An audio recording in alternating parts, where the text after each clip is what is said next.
बाबा जी और हुजूर जी की प्यारी साध संगत जी, राधा स्वामी जी संगत जी। आज 1 नवंबर की शाम 4 बजे हुजूर जी ने संगत के साथ प्यार भरे सवाल जवाब किए।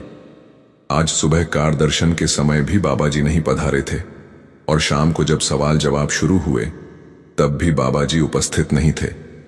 बाबा जी के दर्शन न होने से पंडाल का माहौल कुछ उदास सा हो गया था। संगत की आंखों में इंतजार और मन में एक ही पुकार थी, बाबा जी हर तरफ बस यही चर्चा थी कि शायद कल सुबह सत्संग में बाबा जी स्वयं पधारेंगे।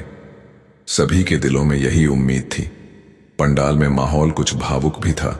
एक छोटे बच्चे ने मासूमियत से कहा, आप बाबा जी को भी साथ लेकर आइए। इस पर हुजूर जी मुस्कुराए और सहज भाव से बोले, जो हुक्म बेटा। आज एक भाई ने हुजूर जी को प्रेम से चाचा कहना शुरू कर दिया था और संगत में यह संबोधन सुनकर सबके चेहरे पर हल्की मुस्कान आ गई। फिर सवाल जवाब का क्रम शुरू हुआ। सबसे पहले एक भाई ने हाथ जोड़कर पूछा, हुजूर जी बाबा जी कैसे हैं? हुजूर जी ने कोमल मुस्कान के साथ उत्तर दिया, ठीक है बेटा। वह भाई फिर बोला, बाबा जी आज भी नहीं आए, क्या कल बाबा जी सत्संग में आने वाले हैं? हुजूर जी ने बहुत शांत स्वर में कहा, सब कुछ उनकी मौज पर निर्भर है बेटा, हम कुछ नहीं कह सकते। बाबा जी की मौज हुई तो बाबा जी जरूर आएंगे। वह भाई फिर भावुक होकर बोला, हुजूर जी आप कल जरूर उन्हें लेकर आइए। हुजूर जी ने बड़ी नम्रता से कहा, बेटा यह हमारे तय करने की बात नहीं है, सब कुछ बाबा जी की इच्छा पर चलता है। वही मालिक हैं, वही जानते हैं कि कल आएंगे या नहीं। इसके बाद वही भाई थोड़ा रुका और बोला, हुजूर जी मेरी 2 बेटियां हैं, लोग अक्सर कहते हैं कि मुझे एक बेटा भी कर लेना चाहिए। हुजूर जी मुस्कुराए और बहुत प्यार से बोले, बेटा आगे चलकर तुम्हें खुद एहसास होगा कि तुम कितने सौभाग्यशाली हो। बेटियां तो परमात्मा का सबसे सुंदर तोहफा होती हैं। देखो बेटे, बड़े होकर अपने काम धंधे और परिवार में व्यस्त हो जाते हैं, पर बेटियां जीवन भर अपने माता पिता से जुड़ी रहती हैं, उनका सच्चा साथ निभाती हैं। इसके बाद एक भाई ने हाथ जोड़कर कहा, हुजूर जी मेरे बच्चे व्यास आकर सेवा करने के लिए बहुत उत्साहित रहते हैं। हुजूर जी मुस्कुराए और बहुत स्नेहपूर्वक बोले, यह तो बहुत अच्छी बात है बेटा, लेकिन याद रखो तुम्हें अपने बच्चों पर हमेशा स्नेह बनाए रखना चाहिए। बच्चे वही करते हैं जो वे अपने माँ बाप को करते देखते हैं। वे हमारी बातें नहीं हमारी करनी देखकर सीखते हैं। आज के बच्चे बहुत समझदार हैं, वे हर भावना और हर व्यवहार को महसूस कर लेते हैं। इसीलिए अगर हम चाहते हैं कि वे सही राह पर चलें तो पहले हमें अपनी करनी को सुंदर बनाना होगा, वही करनी उन्हें प्रेरणा देगी। फिर एक बहन ने नम्रता और स्नेह से पूछा, हुजूर जी आज पहली बार आपके दर्शन हुए हैं। आपके दर्शन पाकर मैं बहुत खुश हूं, लेकिन मेरा दिल बहुत कठोर सा हो गया है। भजन सुमिरन में मन बिल्कुल नहीं टिकता। हुजूर जी ने उस बहन की ओर अत्यंत करुणा भरी दृष्टि से देखा और बड़े प्रेम से बोले, बहन कठोरता किस बात की? मालिक ने हमें इंसान का अनमोल शरीर दिया है और साथ ही विवेक भी, ताकि हम सही और गलत को पहचान सकें। पर हुआ यह है कि हमने अपना ध्यान संसार की वस्तुओं, रिश्तों और बाहरी आकर्षणों में बांध लिया है। यही चीजें हमें नीचे की ओर खींच ले जाती हैं। हमें अपनी सोच और दृष्टि का दायरा बड़ा करना होगा। जब वह दायरा फैल जाएगा तब यह समझ अपने आप आ जाएगी कि इस दुनिया में वास्तव में हमारा कोई नहीं, सब कुछ अस्थाई है। यहां जो भी रिश्ता है उसकी नींव केवल प्रेम पर टिकी है, लेकिन जब हम उस प्रेम में अपेक्षाओं का रंग मिला देते हैं तो वही अपेक्षाएं हमारे दुख का कारण बन जाती हैं। इसलिए हमें इन अपेक्षाओं से ऊपर उठना है, यही असली अध्यात्म है। फिर एक भाई ने भावुक होकर प्रश्न किया, हुजूर जी मेरी एक ही बहन है, जब उसकी शादी हो जाएगी तो मुझे डर है कि मैं बहुत अकेला महसूस करूंगा, उसके बिना क्या करूंगा? हुजूर जी ने बहुत ही स्नेह और समझदारी से उत्तर दिया, बेटा रिश्ते कभी समाप्त नहीं होते। भाई बहन का बंधन बहुत गरीब का होता है। जरूरी यह है कि हम उन रिश्तों को समय दें, उनमें प्रेम और अपनापन बनाए रखें। अगर हम सच्चे दिल से अपने भाई बहनों को प्यार देंगे तो वही प्रेम हमें कई गुना होकर लौटेगा। रिश्तों में दूरी केवल शरीर की होती है, दिलों की नहीं। यह सुनकर वह युवक मुस्कुराया और बोला, हुजूर जी मैं आपका ड्राइवर बनना चाहता हूं। हुजूर जी हल्के से हंसे और प्यार भरे स्वर में बोले, बेटा, अगर ड्राइवर बनना है तो पहले अफसर बन जाओ। जब अपने पैरों पर मजबूती से खड़े हो जाओगे तब ड्राइवर बनना भी अपने आप हो जाएगा। इतना कहने के बाद वह युवक हंसते हुए बोला, हुजूर जी, लेकिन मेरा तो पढ़ाई में मन ही नहीं लगता। यह सुनकर सारी संगत मुस्कुरा उठी और हुजूर जी भी मुस्कुराते हुए बोले, बेटा, अगर पढ़ाई नहीं करोगे तो अफसर कैसे बनोगे? फिर बड़े प्यार से समझाया, हर काम का एक समय होता है। अभी तुम्हारा समय है ज्ञान अर्जित करने का, मेहनत करने का। जब तुम अच्छी तरह पढ़ लिख कर आत्मनिर्भर बनोगे तभी अपने पैरों पर दृढ़ता से खड़े हो पाओगे। जब जीवन में कुछ हासिल कर लोगे तो डेरा आकर सेवा करने के अवसर अपने आप मिलने लगेंगे। फिर हुजूर जी ने सभी संगत की ओर देखते हुए कहा, देखो बेटा, सेवा करना बहुत उत्तम है, लेकिन पढ़ाई में मन लगाना भी उतना ही आवश्यक है। जब तुम अपने कर्म और शिक्षा दोनों में ईमानदारी से मेहनत करोगे तो मालिक खुद ही तुम्हें सेवा का सुंदर मौका देगा। फिर एक युवक ने कहा, हुजूर जी, मैंने जिंदगी में बहुत गलतियां की हैं। हुजूर जी ने प्रेम से उत्तर दिया, बेटा, हर इंसान से गलती होती है, लेकिन असली बात यह है कि हम गलती से क्या सीखते हैं। अगर तुम गलतियों से सीखते हो तो वही गलती तुम्हें बेहतर बना देती है, लेकिन अगर तुम खुद को ही दोष देने लगो तो वह नकारात्मक सोच बन जाती है जो आत्मा को कमजोर करती है। हुजूर जी आगे बोले, आजकल अधिकतर लोग इस रोग से पीड़ित हैं। जब कभी गलती हो जाए तो हर बात में खुद को नीचा दिखाने लगते हैं। यह सोच गलत है। गलती होना इंसान की फितरत है, पर उसी गलती से उठना और उसे सुधारना, यही तो इंसानियत है। निचले योनि के जीव तो केवल भोगते हैं, उनमें सुधारने की क्षमता नहीं होती। लेकिन हमें तो यह दुर्लभ मानव शरीर मिला है ताकि हम अपनी भूलों को पहचान कर उन्हें सुधार सकें। इसलिए अपनी सोच को सकारात्मक बनाओ। जब मन में उजाला आएगा तो रास्ते अपने आप खुल जाएंगे। वह युवक बोला, हुजूर जी, जब वही गलतियां दोबारा सामने आती हैं तो डर लगता है। हुजूर जी ने शांति से कहा, बेटा, डरना नहीं है। गलती को सुधारो, पर उसके बारे में बार बार सोचो मत। बीती बातों पर मन टिकाने से आगे का रास्ता धुंधला हो जाता है। एक बहन ने बड़े भाव से प्रश्न किया, हुजूर जी, मेरा मन ना तो किसी काम में लगता है और ना ही भजन सुमिरन में। ऊपर से बच्चों की चिंता हर समय लगी रहती है। बच्चे पढ़ाई नहीं करते, समझ नहीं आता क्या करूं। हुजूर जी ने बहुत प्रेम से मुस्कुराते हुए कहा, बहन, जरा सोचो, क्या हमारे चिंता करने से बच्चों की जिंदगी सच में बदल जाएगी? चिंता करने से कुछ नहीं बदलता, लेकिन अगर तुम रोज भजन सुमिरन में बैठोगी तो बच्चे तुम्हें देखकर सीखेंगे। जब वे देखेंगे कि उनकी माँ या दादी नियमित रूप से नाम में बैठती हैं, तो यह दृश्य उनके मन पर गहराई से असर करेगा। धीरे धीरे वही बच्चे जीवन में सही दिशा पकड़ेंगे, अच्छे इंसान बनेंगे और सफलता की राह पर चल पड़ेंगे। लेकिन अगर तुम हर समय चिंता में डूबी रहोगी तो वही बेचैनी बच्चों के मन में भी उतर जाएगी। इसलिए हुजूर जी ने कहा, चिंता तो उसे करनी चाहिए जो अनहोनी कर सकता हो। फिर हंसकर बोले, हम किस बात की चिंता करें जब मालिक खुद हमारी चिंता कर रहा है। इसके बाद हुजूर जी ने बड़ी कोमलता से समझाया, मालिक ने हमें नाम की अनमोल दात दी है, लेकिन हम उसे इस्तेमाल ही नहीं करते। जब हम कहते हैं कि मन नहीं लगता तो असल में हम अपने सबसे बड़े हथियार को किनारे रख देते हैं। बाबा जी और महाराज जी ने हम पर बेहिसाब कृपा की है, इसलिए हमें अपनी तरफ से पूरी कोशिश करनी चाहिए। अपने वचन, अपने भजन और अपनी साधना में कोई कमी नहीं छोड़नी चाहिए। मेहनत हमारी है, बाकी सब मालिक की रहमत पर छोड़ दो, वही सही समय पर सब ठीक कर देगा। फिर एक बहन मुस्कुराते हुए बोली, हुजूर जी, कल आपने मेरी छोटी बहन की पर्ची निकाली थी और आज मेरी निकल आई। आपका बहुत बहुत शुक्रिया। अब कृपया मुझे अपने साथ जहाज में बिठाकर सचखंड ले चलिए। हुजूर जी भी मुस्कुराए और पूछा, कितनी देर भजन सुमिरन करती हो? तो बहन ने कहा, हुजूर जी, 2 मिनट से ज्यादा नहीं बैठ पाती। हुजूर जी बोले, फिर तो जहाज से सचखंड नहीं जा सकती। वो बहन हंसकर बोली, नहीं हुजूर जी, मैं तो जहाज से ही जाना चाहती हूं। यह सुनकर पूरी संगत हंसी से गूंज उठी और हुजूर जी भी मुस्कुराते हुए बोले, अच्छा तो बता दो, कौन सा जहाज पसंद कर लिया है तुमने? संगत की हंसी और बढ़ गई और पंडाल में प्रेम और आनंद का माहौल छा गया।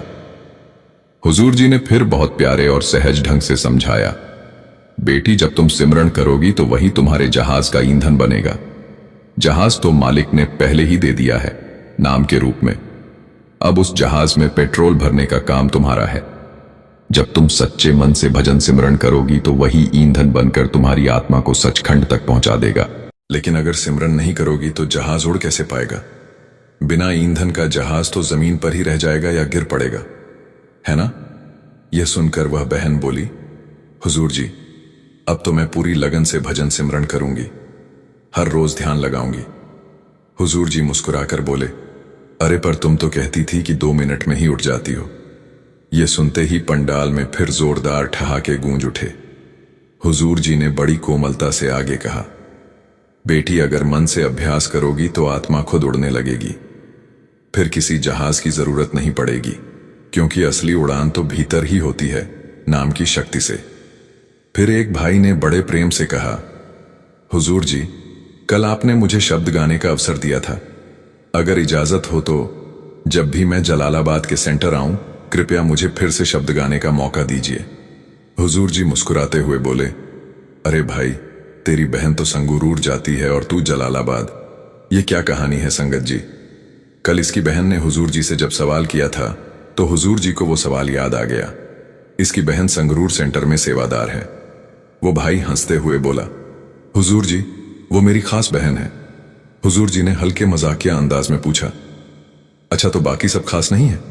वो बोला, नहीं हुजूर जी, वही मेरी सबसे खास बहन है।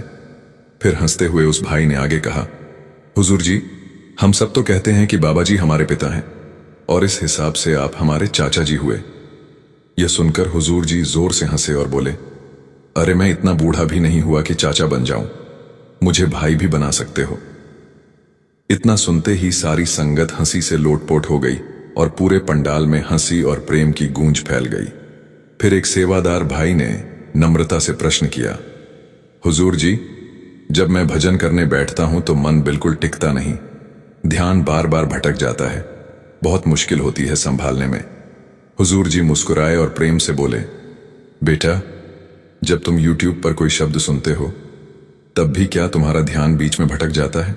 वो बोला, हाँ हुजूर जी। हुजूर जी ने कहा, बस वही तो असली परीक्षा है। यही समझने की बात है कि जो चीजें हमें भटकाती हैं वह हमें ऊंचाई से गिराकर नीचे की ओर ले जाती हैं।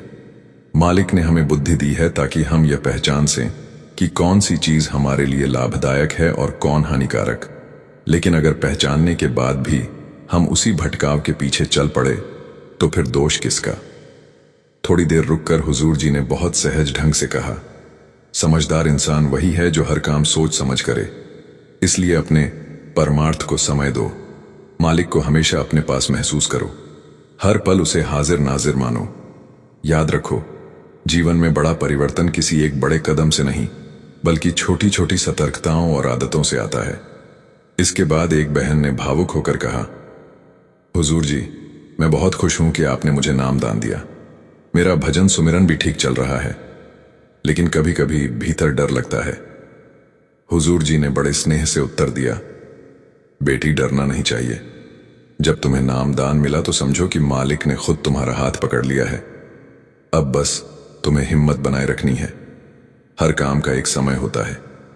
हम अक्सर चाहते हैं कि आज नाम मिले और कल ही सब सिद्धियां मिल जाएं, लेकिन आध्यात्मिक यात्रा यूं पूरी नहीं होती। इसमें धैर्य चाहिए, निरंतरता चाहिए।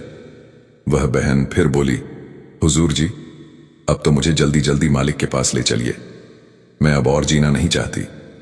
हुजूर जी ने बहुत कोमलता से समझाया, बेटा, मालिक ने हमें जहां रखा है वहीं हमारे कर्मों का हिसाब पूरा होना है। जब तक वे कर्म समाप्त नहीं होते आत्मा जा नहीं सकती। इसलिए जिस अवस्था में मालिक ने तुम्हें रखा है उसमें संतोष रखो।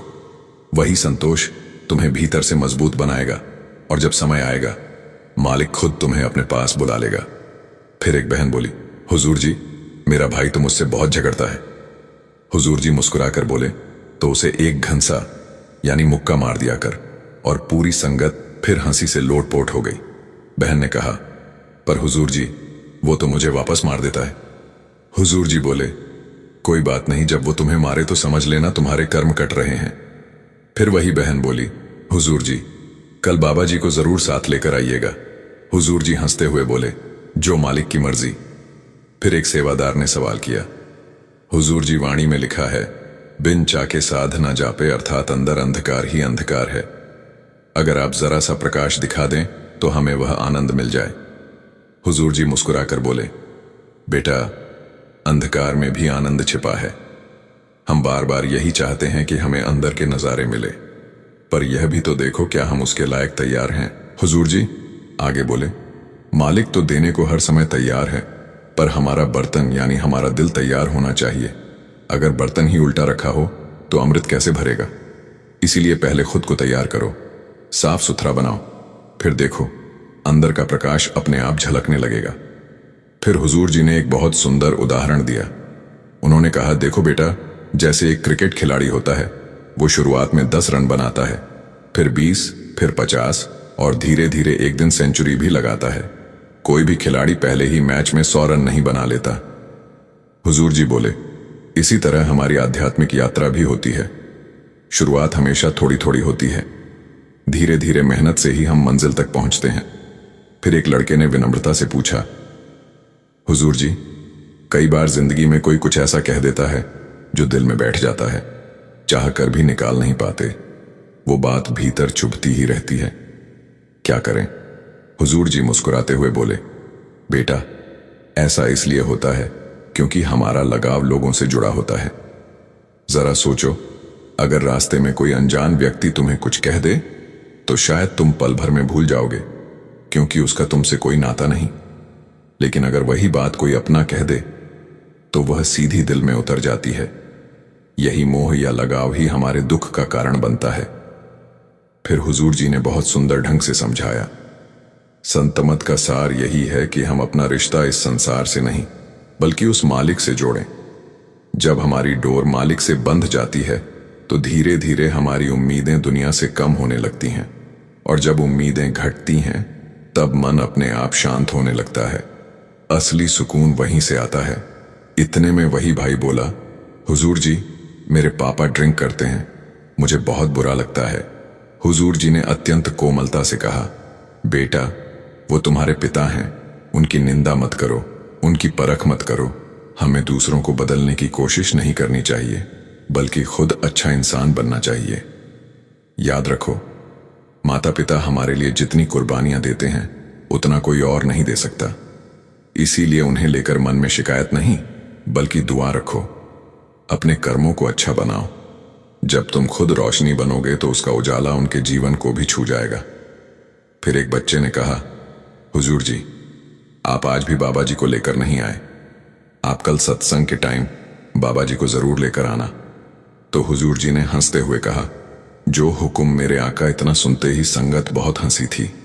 फिर एक बहन ने बहुत ही प्यारे अंदाज में सवाल किया, हुजूर जी, मेरा तो कोई सवाल नहीं है, मैं तो हमेशा पॉजिटिव रहती हूं, बस कभी कभी जब मुझे कुछ ठीक नहीं लगता तो मैं सामने से कह देती हूं। हुजूर जी, क्या यह बात सही नहीं है। हुजूर जी मुस्कुराए और बड़े प्यार से बोले, देखो बेटा, घर में तो ये ठीक है क्योंकि वहां सब तुम्हारे अपने हैं, लेकिन जब तुम बाहर जाओगी दफ्तर में या किसी और जगह, वहां सब इस तरह की बातों को स्वीकार नहीं करते। हमें याद रखना चाहिए कि जिंदगी में हर चीज हमारे नियंत्रण में नहीं होती, और जब हम किसी चीज पर तुरंत प्रतिक्रिया देते हैं तो लोग भी वैसी ही प्रतिक्रिया देने लगते हैं। हुजूर जी ने समझाया, घर हमारा सुरक्षित क्षेत्र होता है, वहां हमें कम प्रतिकूल परिस्थितियों का सामना करना पड़ता है। इसलिए पहले यह समझो कि जो बात हम कह रहे हैं क्या वह सही भी है या नहीं।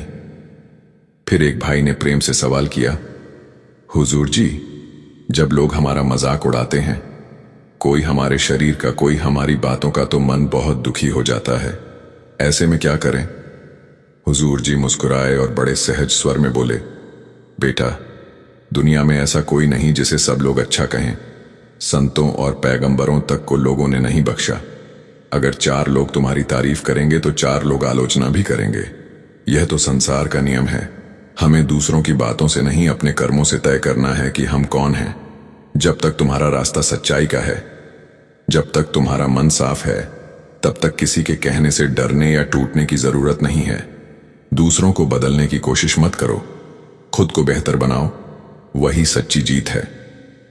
थोड़ी देर रुककर हुजूर जी ने आगे कहा, हम जिंदगी में रिश्ते तो बहुत बना लेते हैं, पर जब वही अपने लोग कुछ कटु कह देते हैं तो वही बातें दिल में सबसे गहरी चोट करती हैं।